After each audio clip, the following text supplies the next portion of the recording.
Hi, my name is Jonna Ireland. I'm an artist and the author of the new photography book regarding Paul R. Williams, and you are listening to U.S. Modernist Radio. Mama don't allow no architecture around here. Mama don't allow no architecture around here. Oh, I don't care what Mama don't allow, gonna draw mine modern anyhow. Mama don't allow no architecture around here. Welcome to U.S. Modernist Radio, where we talk and laugh with people who enjoy, own, create, dream about, preserve, love, and hate modernist architecture, the most exciting and controversial buildings in the world. Architect Walter Gropius, among a very few others, is credited with bringing modernism to the U.S. back in the 1930s, and he's still very much admired 51 years later since his death in 1969. With us today is his granddaughter, Erika Pfammatter, and later some of the world's only music that mentions Gropius, by the champion of the clever, Tom Lehrer. This young man of 92 just put his entire canon of hilarious songs into the public domain, and you can listen to all of it at www.tomlehrersongs.com. And now, your host, who, as our own theme song proves, clearly can't carry a tune, and has been heard singing on FM radio only once, George Smart. Hi, folks. That's so true. I do have a very limited singing range, about an octave. Well, maybe an octave. So did Bob Dylan. Maybe an octave and a half, and always the low notes. The peak of my career came during a WRDU radio call-in, Tom's old station. Oh. When you had to sing the Star-Spangled Banner for some cheesy prize. Really? I was the first call, and I was doing great right up until the high note of Land of the Free, but they gave me the prize anyway. That is a notoriously hard song. It's like 8 octaves or something that you have to. That's why we picked it, probably. I was 7 octaves short. Do you remember what you won? It was tickets to something. Yeah, okay. Yeah. Sounds about right. Thankfully, that was pre-internet, so there's absolutely no record of this unique and compelling performance anywhere that I know of. Yes. Support for U.S. Modernist Radio comes from modernist realtor Angela Roll. In our continuing world of make-believe, modernist realtor Angela Roll was raised on a secluded modernist island in the Amazon, populated only by immortal warrior women with impeccable architectural taste. When architect LeCorbusier crashes his plane into this paradise, Princess Diana is too busy teaching a soul cycle class, and she sends Angela to deal with him. Le Corbusier, after ranting in French about how Americans have no style, encourages Angela to leave the all-female sanctuary to enter the cynical world of gabled roofs and men for the first time. Ever since, on a mission to defend modernism, Angela deals with unreasonable sellers, unrealistic buyers, incompetent builders, and bureaucratic city councils, while hoping to unlock the potential superpower of modernism the world has yet to fully appreciate. Modernist realtor Angela Roll is your superheroine. Reach her at angelaroll.com. That's ROEHL, or call her at 919-995-0550. Thanks, Tom. Walter Gropius founded the heralded Bauhaus in Weimar, Germany, one of the most influential architecture and design schools of the 20th century. Really, ever. Students at this exceptional academy not only studied architecture, but also photography, furniture, art, music, just about everything.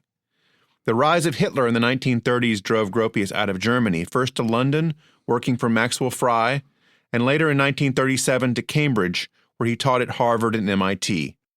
Working with former student Marcel Breuer, their American post-war houses were a distinctive combination of box shapes, a technique they developed back in Europe. Gropius and Breuer eventually parted ways, and in 1945, Gropius founded the Architects Collaborative, which would become one of the most well-known and respected design firms in the world. Along with Frank Lloyd Wright, Mies van der Rohe, LeCorbusier, and Marcel Breuer, Gropius was one of the most influential modern architects of the 20th century. He died in 1969.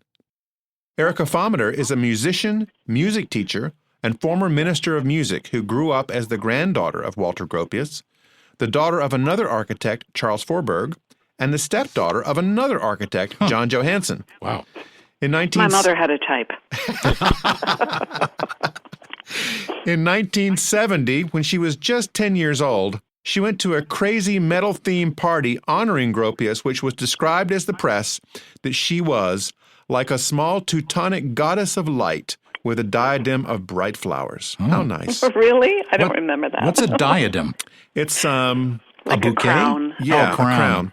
She lives on Cape Cod with her husband and 2 entitled cats. Welcome, Erika. Thank you. Nice to be here. So, do you remember this party? I think it was called Gropfest, a memorial celebration for your grandfather. That's right. It was called Gropfest, not a name that we could get away with today. Yes. But at the time, he was nicknamed by his students Grope, so it was a Gropfest. So he was cool with that. He was totally cool with that. But at that point, I mean, there had been parties in his birthday honor before he died, but he died in 1969. This was sort of a celebration of his life party. And yes, everyone had to come in a costume, and preferably with a headdress of some kind. And having lucky as I was to have very artistic parents, they took care of mine for me, which I vaguely remember as being uncomfortable. But you have to that suffer and for being beauty. able to sip champagne are my most vivid memories of that party. Oh. Yes, back in the day when we allowed children to misbehave. And drink champagne. Right. Yes, I didn't get much, I'll tell you that. I have in front of me the article from the Boston Sunday Globe, May 24th, 1970. This was a metal party. Decorations and costumes of sparkling metal set brilliant motif for Walter Gropius Memorial Party. The famed architect wanted it full of laughter and gaiety. Solemn orations and sad faces were banned, and guests at the party made it memorable and lively. That sounds like a great gig to go to, particularly when you're 10. Well, there was a long history at the Bauhaus of having parties, themed parties, because one of the things I personally find so impressive about my grandfather, quite aside from his obvious talents that many people appreciate and see, his personal gifts of being able to draw people out, work with all sorts of different personalities and characters, and especially to tolerate tension. So many of us spend most of our lives, myself included, avoiding conflict. Mm-hmm. Very few people are comfortable with conflict and with arguments. And not that my grandfather participated in them, but he was comfortable with there being strife at the school, which of course there was, because the faculty was one amazing prima donna after another, and these big, big names that came and were invited to teach there, and they had strong ideas about what they wanted to do and how they saw the future of the school and how they saw the future of their curriculum, and those often clashed, and somebody would storm into Gropius's office and say, "That's absolutely it, I cannot work with Schlemmer one more day," and storm back out, and then Schlemmer would come storming in the other door and says, "I'm so done with Kandinsky, never again," And what my grandfather apparently would often say is, "Let's have a party." And especially a themed party. So it wasn't just about getting together and drinking and dancing, but you had to do something. You had to make something creative to attend the party. And suddenly, magically, a lot of the tensions evaporate, right? Because everyone would run back to their studio or workshop and try to create something wonderful. And then everyone got together and people were applauding and laughing and the children were drinking the champagne. Exactly, right? And the whole thing sort of smoothed over. And he had a phrase, a little story that he would tell when somebody asked him once about, how did you manage that? How did you manage all these big egos and all the conflict? And of course, I mean, there was tremendous conflict with the cities that they were in and financing. And I mean, it was just one long struggle, a very productive struggle, but there was hardly an easy year in there. And he told this little story about his teachers and getting them to get along. He said, when the fisherman goes out and fishes and he's many days out at sea, on the way back he puts a little shark in the tank to keep the fish fresh. And that was his way of saying, it's good. It keeps things lively and, fresh. if everyone has a little tension and a little strife to kind of motivate them. Well, it doesn't suppress ideas, that's for sure. Exactly. It brings out all sorts of things. And he had a great sense of humor, too. I understand he used to call your grandmother the majority? Yes, exactly. He did have a lovely, dry and quiet sense of humor, and just like with little names like that. And so, yeah, in German, die Majorität. And so if anybody asked anything in the house, like we came for holidays or something and said, well, you know, what should we have for dinner for Christmas? Do you want like steak or lobster? What would you like, Großpapa? And he'd say, and wir fragen die Majorität. We'll ask the majority. You know, just very softly. I mean, he was a very gentle person and very self-effacing, and yet had this strength of personality to impress people with exactly that, and with his curiosity about them and his interest in them. That's what I remember, is really a lovely human being. That's the person that I knew, and only later, of course, as an adult, got to know his work. We spoke a couple of months ago with Elizabeth Garber, whose father was Woody Garber in Cincinnati, and she told of these angelic kind of journeys that she went on with her dad when she was 7 or 8 years old, exploring architecture. Did you ever have any of those moments with your grandfather? No, not so much going and exploring places, more with my grandmother after he died, when I accompanied her on a number of trips. But we rarely talked about architecture in the house. He was not one at all to self-promote or to dwell on his work or his projects. I mean, what I remember mostly is him asking me and my sister questions. What were we doing, and what were we making, and what were our dolls playing at, you know? And he was tremendously interested in young people and what they had to bring to the table and what their ideas were. So really there was very little work talk, and there was never, you know, come on, let's go on a tour now of architectural masterpieces in New England. I mean, that was sort of work, and work stayed at work. But of course, the house, the beautiful house, was just steeped in their ideology and their vision, and their approach to life was evident in every corner. So it got in through osmosis. We'll talk about that house in just a minute, but I wanted to ask you, you had a special name for your grandfather. Yes, I did. Well, probably if it had just been straight German, it would have been Opa. Opa and Oma, you know, Grandpa and Granny. Yeah. And then my mother called my grandmother, I think she started in her teenage years with a little wink. She started to call her Mama, which of course is French, and sort of a little, I think it was a little bit of a tease, but it sort of stuck. And from that, we, the grandchildren, started to call them Großmama und Großpapa, Grandmama and Grandpapa, which is a bit more formal than it probably would have been.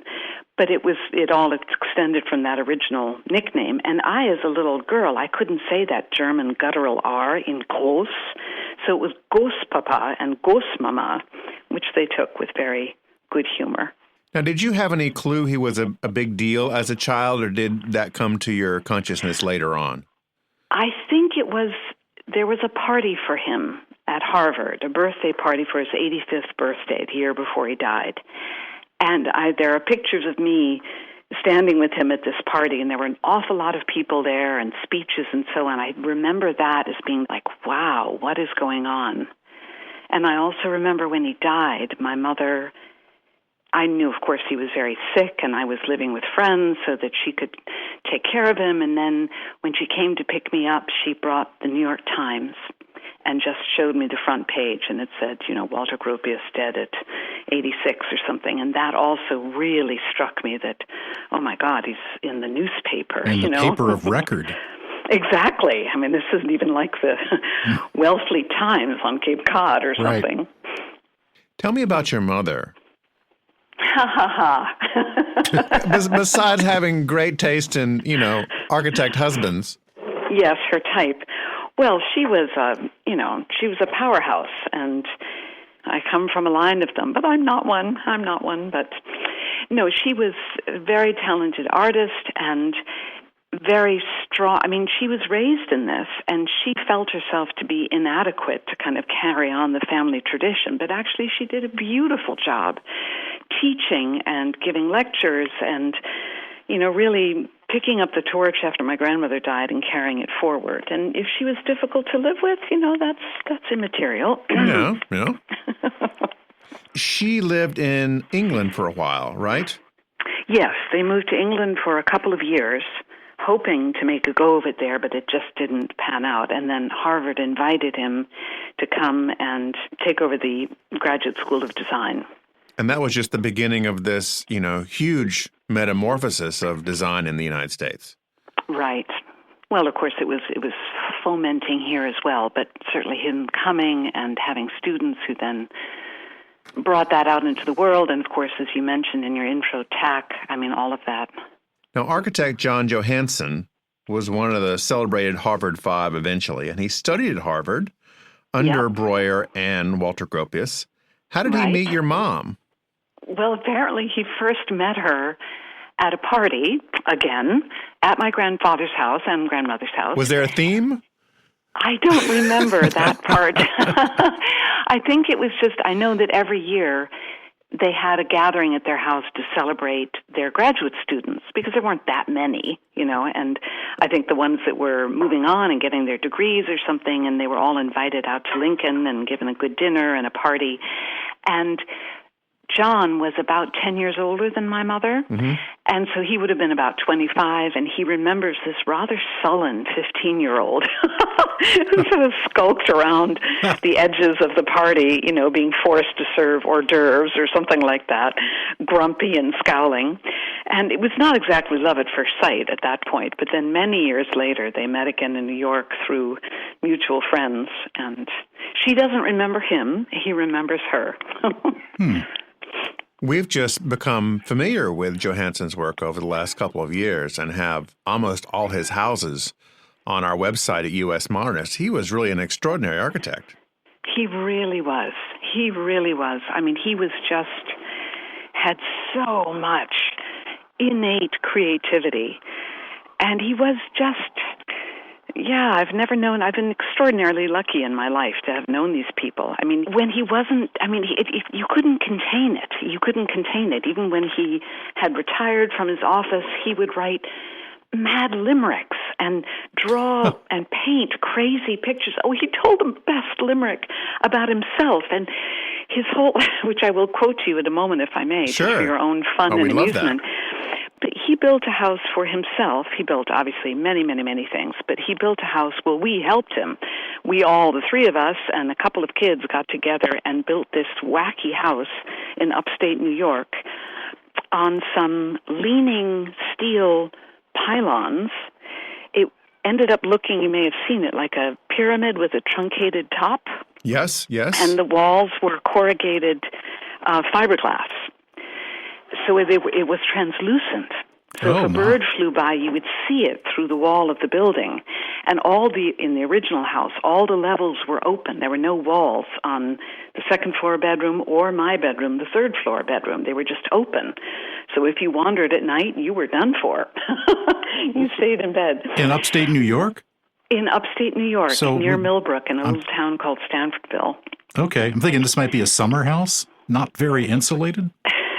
Not terribly insulated, and of course, because it was all open, the heat would come out on the main floor and go straight up to the top of the pyramid while our teeth were chattering on the bottom. Practical, not so much, but it had a grotto in it, gentlemen. Wow. He designed a bathtub for 4 or 5 people in a stone grotto. Like Hefner. And literally, people would come over for dinner, guests would come over, and they would be told to disrobe and get into the grotto, enjoy a hot bath together before dinner was served. Oh, the 70s. Oh, yeah. Exactly, right? Right. This was the first iteration of that house. And in that iteration, there were big sliders. There were no windows per se, but every level in every room had massive sliding glass doors, which in the original house were set into the walls of the house, so therefore at an angle, about a, 10 or 15 degree angle, which is not how they're designed to be used. So when it rained, it would pour buckets inside the house.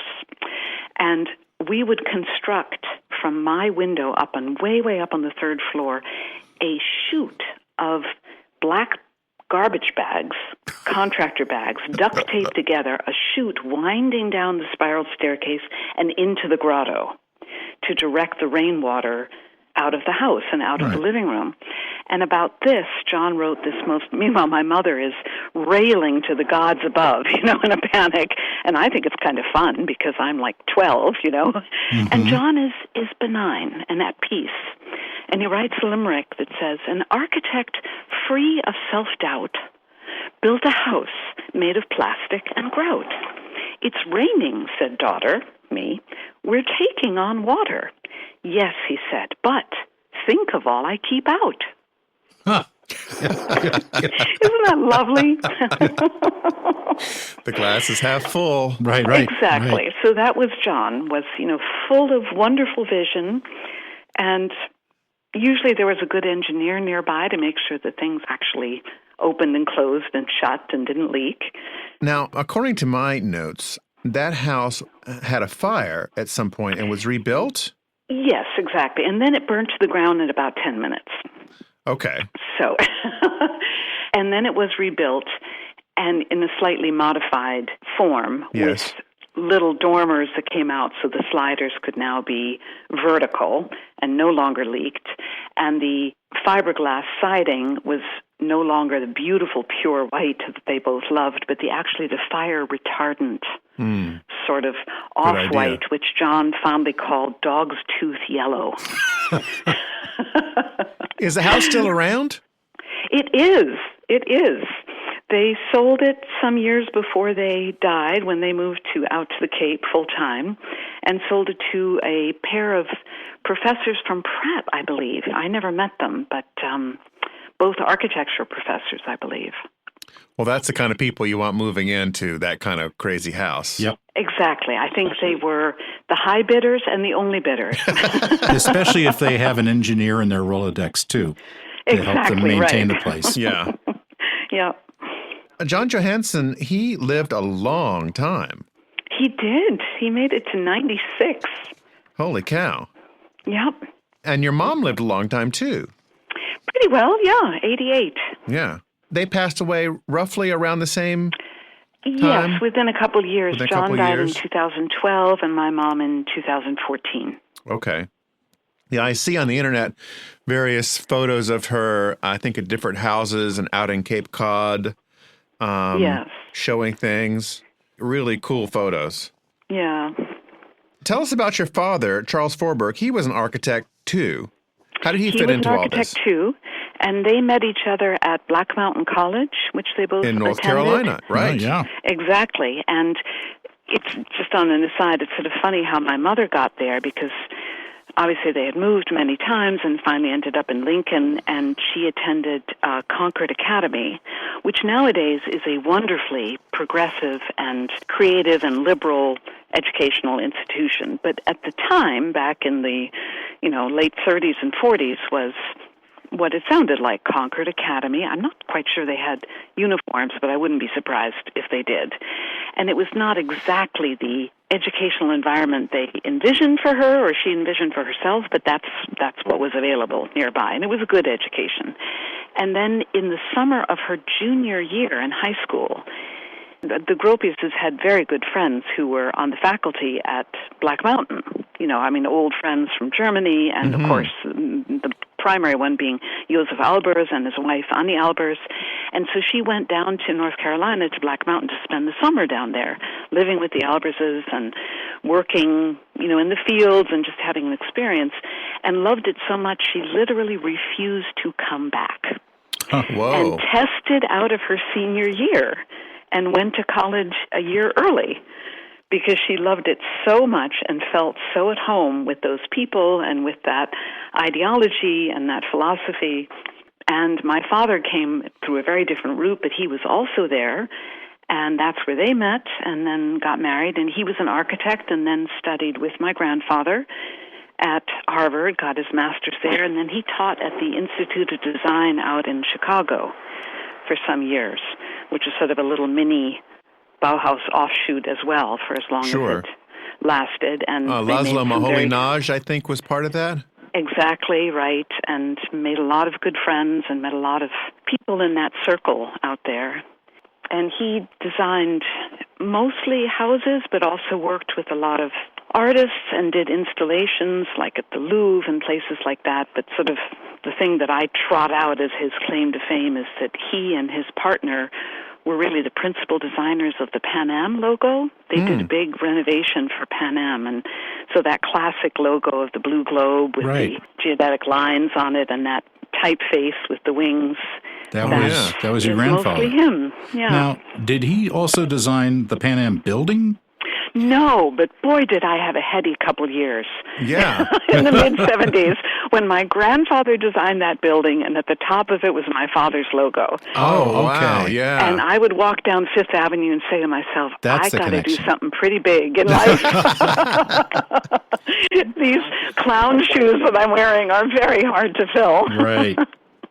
Your grandfather was really so widely admired that he took on patrons, such as Helen Starrow, who helped fund his own house, the Gropius house in Lincoln, Mass. you talked about earlier. So tell us that story.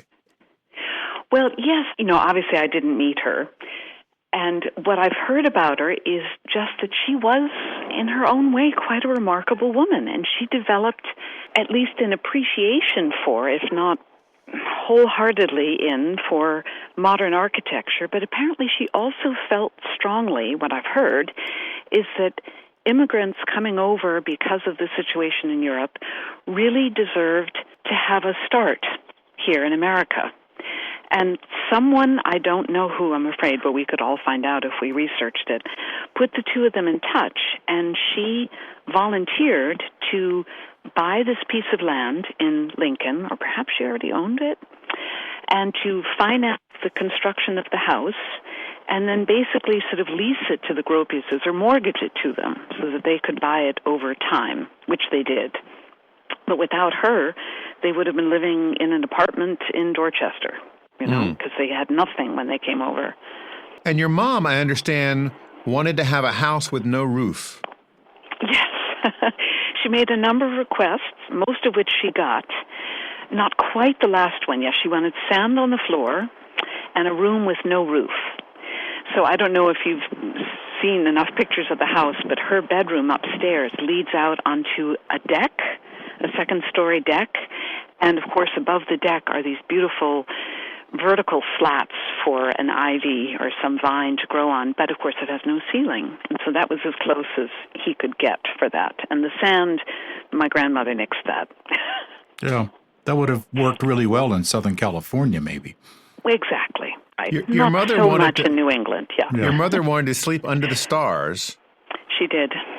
And she expressed the desire, which was really listened to, evidently, during those decades, of wanting to get in and out of the house by herself without having to go past the grown-ups. Exactly. Well, she was, as you might remember from John's story of meeting this sullen teenager skulking around, she already knew that there were going to be people coming all the time. Students and guests and people driving by who saw the house and, oh, what is this? Ding dong, where does this come from? And so on. She wanted desperately. She was shy. She was uncomfortable. She had just moved to America. She just wanted desperately to be able to slink in and out and not have to walk through the living room and greet people and engage in small talk and so on. So off of that same deck on the second story is a spiral staircase that goes down to the ground in the garden, and that was her escape route, and she loved it. And I loved it, too, when I was there, and I did exactly the same thing. To the Bat Cave. Yes. Exactly, right. Slip out and sight unseen. Now, that house is part of a little cluster of other houses, right? Yes. Well, LeCorbusier, built his own house down just at the bottom of the hill, and that is privately owned now and is not open to the public, but you can certainly see it from the outside. And there was a woman I wish I could have met in history. Her name was Catherine Morrow Ford, and she owned one of the houses in this neighborhood and went on to write some of the most seminal books of that time. In 1940, she wrote The Modern House in America. And then in 1951, she wrote The American House Today. In 1954, she wrote Quality Budget Houses. And unfortunately, what's her name again? Catherine Morrow Ford. Oh, you can still get these books on Amazon, and we have some references to them also at usmodernist.org. But we also have a great photo of her. She would travel around the country talking with architecture faculty and with very well-known architects trying to get materials for her book and getting sample houses, really ahead of her time. I digress a little bit here, but she's one of my favorite people to talk about when we get to Lincoln. Yes. I'm sort of stunned that I hope I haven't forgotten, but I don't feel like I've heard of her before, but that's a gross oversight, it sounds like. Now, speaking of Lincoln, you recently hosted the President of Germany, which I was surprised to hear was not Angela Merkel, because I wasn't paying in world culture class. She's the Chancellor of Germany. Oh, right. So who is the President of Germany, and how did this visit come about? Exactly right. And when they called me, they being Historic New England that owns my grandparents' house now, and said, please come to this event. The President of Germany is coming, and it would be so great if you could be here and give a tour. And I about fell off the couch. I said, Angela Merkel? And I said, oh, no, not Angela Merkel.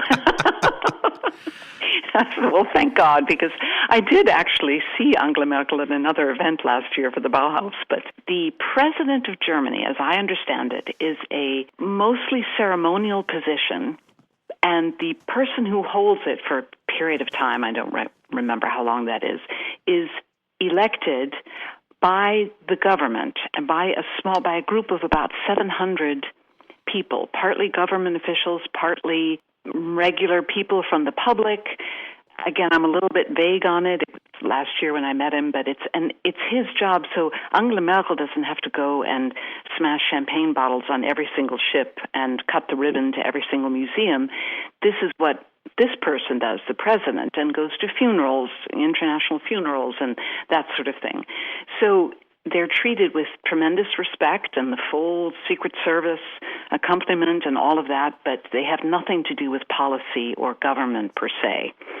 But a very charming gentleman, Herr Steinmeier, and his wife, who both spoke perfect English, and I was shaking like a leaf, but they were utterly charming, and I gave them a little impromptu personal tour of the house and explained how I used to dip my finger in the clean toilet water and draw on the bathroom floor because it was black matte tiles, which fascinated me as a 5-year-old, and I would just draw with a wet finger. Until my grandmother would come in and tell me to stop dipping my finger in the toilet and drawing on the floor. And that was the kind of highfalutin stuff we shared, me and Herr Steinmeier, yeah.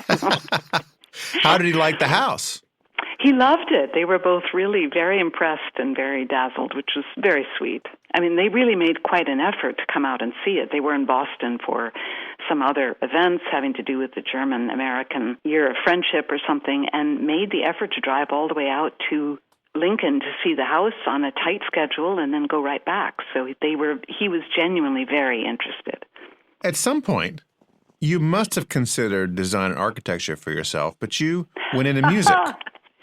You would think, with all of this in my background, you would think that some little dribbles of talent would have found their way down the genetic tree. But there's a dark streak of music tucked in there as well. And alas, that's what came out. And it all skipped me. Both of my sons are talented artists, and I really struggle with a stick figure. And both my parents would try to teach me privately, and then even my father said at one point gently, I guess this is not your thing. Are there musicians in your past, in your ancestors? There are musicians in my past, and my grandmother's mother sang in the opera at the Kaiser's court. Oh. I don't believe she was a prima donna, but she was more than just in the chorus. So there's a little thread, and in those days, I mean, that was considered part of a good upper-class education, right? I mean, you just took an instrument, you learned how to sing, you learned how to write poetry. So, yes, they all sang, and even composed a little bit. So it's in there somewhere, and alas, it expressed itself in me to the detriment of any other visual gifts. So I have to ask you, are there any good architecture songs? Because I haven't found any, except perhaps there was a Simon and Garfunkel hit called "So Long, Frank Lloyd Wright," which was on their "Bridge Over Troubled Water" album. Yes, and I think I think he used the word "hit" loosely there. Yeah, it was a hit album. Right. But it's a great song. The only other one, of course, which was banned from my grandmother's house. My grandfather was gone at that point, but is Tom Lehrer's great song about Alma Mahler Gropius-related. Do you know that one? No. Tell us more. Oh, my goodness, gentlemen, you've got to go look that up. Yeah. It's a riot, but of course it's a crudely drawn, but not entirely inaccurate depiction of Alma, my sort of step-grandmother, if you will, who married Gustav Mahler and then married Walter Gropius and then had a long affair with Oskar Kokoschka and then finally married Franz Werfel. So she hit German music, German architecture, German art, and German literature. Well, Erika, we have a very wonderful surprise for you. Although the song she referenced by Tom Lehrer, Alma, was popular way back in 1965, Tom himself is still very much around and gave us permission to play it. Walter Gropius' first wife, Alma, was the early 20th century version of Cardi B, out there, fully self-expressed and unapologetic as you could be at that time. If you want to find the New York Times obituary Tom references in the song's introduction, just type Alma Mahler Werfel obituary into Google. With much, much appreciation, here's Tom Lehrer with Alma. Last December 13th, there appeared in the newspapers the juiciest, spiciest, raciest obituary it has ever been my pleasure to read. It was that of a lady named Alma Mahler Gropius-related, who had, in her lifetime, managed to acquire as lovers practically all of the top creative men in Central Europe. And among these lovers, who were listed in the obituary, by the way, which is what made it so interesting, there were three whom she went so far as to marry. One of the leading composers of the day, Gustav Mahler, composer of Das Lied von der Erde and other light classics.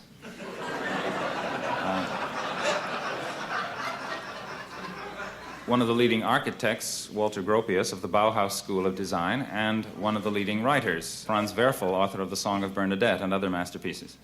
It's people like that who make you realize how little you've accomplished.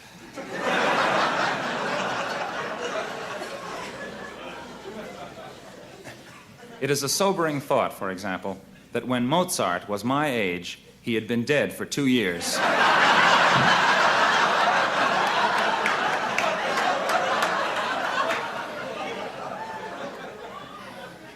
It seemed to me, on reading this obituary, that the story of Alma was the stuff of which ballads should be made, so here is one.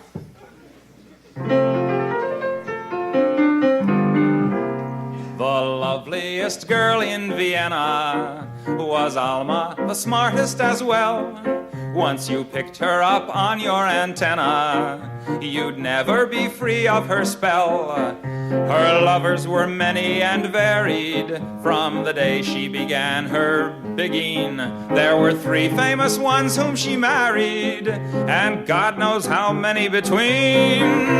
Alma, tell us, all modern women are jealous. Which of your magical wands got you Gustav and Walter and Franz?